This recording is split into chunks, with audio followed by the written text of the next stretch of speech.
मेरा नमस्कार। मैं आज आपके लिए एक नई कहानी लाया हूँ, रहस्य ब्लड बुक का। अगर आपको अच्छी लगे तो लास्ट में लाइक और सब्सक्राइब जरूर करना। बहुत अच्छी शुरुआत है। रात का अंधेरा घना था। घड़ी की सुइयां 12 बजे बजा रही थीं। चंद्रमा बादलों में छिपा था और हवाओं में एक अजीब सी सिहरन थी। लखनऊ के एक पुराने मकान में, जहां दीवारों पर समय की दरारें पड़ चुकी थीं, प्रांजल अपने दादाजी की पुरानी लाइब्रेरी में बैठा था। उसे हमेशा से रहस्यों में रुचि थी, खासकर उन कहानियों में जिनमें प्राचीन ग्रंथों और जादुई किताबों का जिक्र होता था। उसके दादा पंडित रामचरण शर्मा एक प्रसिद्ध इतिहासकार थे, जिन्होंने कई दुर्लभ ग्रंथों को संजो कर रखा था, मगर उनकी मृत्यु के बाद घर के इस हिस्से को बंद कर दिया गया था। आज पहली बार प्रांजल ने उस लाइब्रेरी का दरवाजा खोला था। धूल से भरे रैक, लकड़ी की पुरानी अलमारियां और उन पर रखी अनगिनत किताबें। जैसे ही उसने अपना हाथ एक पुरानी किताब की ओर बढ़ाया, उसके सिर के ऊपर रखा एक बक्सा जोर से गिरा।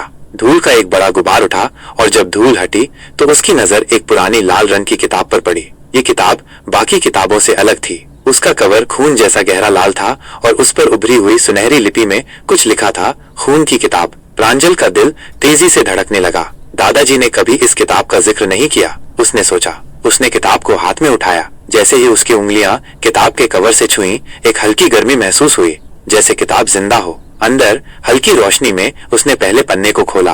पन्ने पीले पड़ चुके थे, लेकिन उन पर लिखा लाल रंग का था, खून जैसा। ये कोई साधारण किताब नहीं है, उसने खुद से कहा।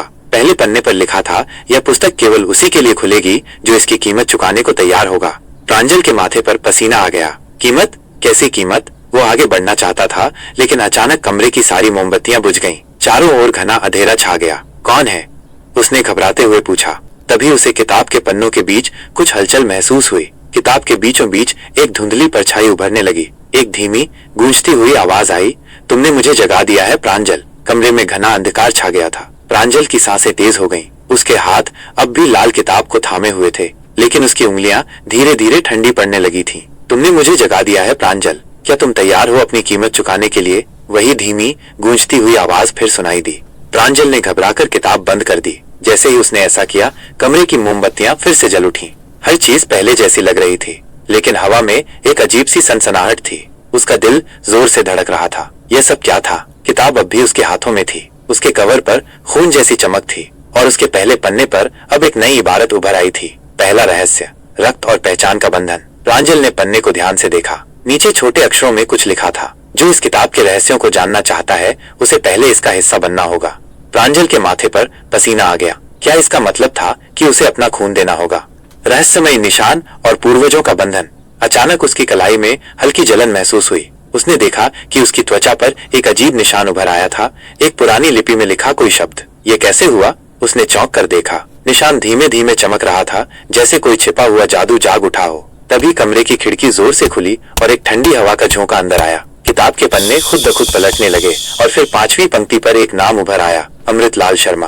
प्रांजल की आंखें चौड़ी हो गईं। दादाजी का नाम। क्या ये किताब उसके दादा से जुड़ी थी? प्रांजल का मन सवालों से भर गया। क्या ये किताब दादाजी के पास पहले से थी? उन्होंने कभी इसके बारे में क्यों नहीं बताया? उसका दिमाग अतीत की यादों में खो गया। उसे याद आया कि बचपन में दादाजी अक्सर उसे रहस्यमयी कहानियां सुनाते थे। वो कहते थे कि कुछ किताबें सिर्फ पढ़ने के लिए नहीं होती, बल्कि वे जिंदा होती हैं। अगर किसी किताब में असली ताकत हो तो वो अपने मालिक को खुद चुनती है। दादाजी की बातें अब उसे और डराने लगी थीं।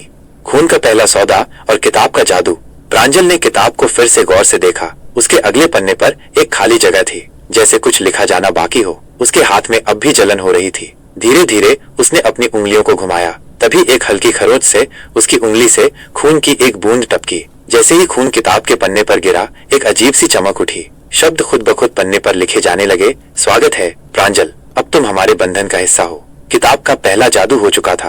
प्रांजल ने तेजी से अपनी उंगली पीछे खींची, लेकिन तब तक बहुत देर हो चुकी थी। किताब के पन्ने जलने लगे, लेकिन आग की लपटें नीली थीं और वे कागज को नुकसान नहीं पहुंचा रही थीं। तभी किताब के बीचों बीच एक लाल मुहर उभर आई। उस मुहर पर वही शब्द चमक रहे थे जो उसकी कलाई पर थे, तुम अब मुझसे जुड़े हो प्रांजल। किताब के पन्नों ने पलटते हुए एक और संदेश लिखा, तुमने पहला सौदा कर लिया है। प्रांजल की रीढ़ में ठंड दौड़ गई।